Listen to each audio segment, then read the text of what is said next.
Kui teie metsa lähete oma sõpradega, siis mis looma teie kõige rohkem lasete?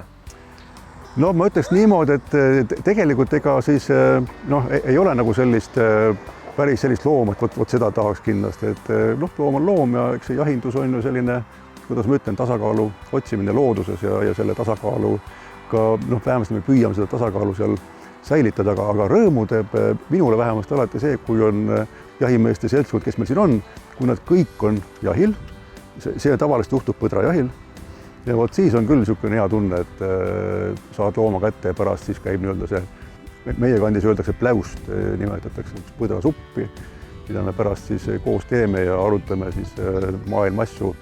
Aga üldiselt me laseme ka teha vorsti või siis konserve teeme või on ka näiteks täiesti niisugune, nagu kuidas ma ütlen, maorulaad, mida on tihtilugu õnnestunud teha, et hästi maitsev on. Te lubate ka huvilistel, mitte niimoodi ütleme kirglikel jahimeestel, aga ka teistel huvilistel kaasa tulla näiteks loodus- ja jahiretkedele. Kas mõni seesugune võhik võib ka mõne jahilkäigu täiesti ära vussida?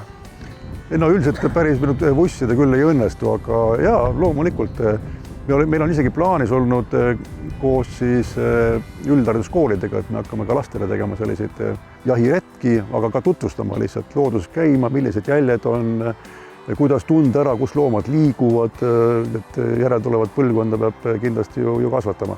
Aga meil käib ka palju jahituriste, ega see jahindus väga selline odav lõbu ei ole.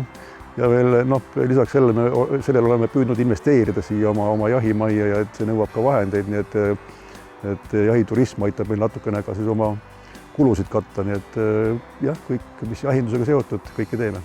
Aivar, jahiõnne teile! Jah, aitüma!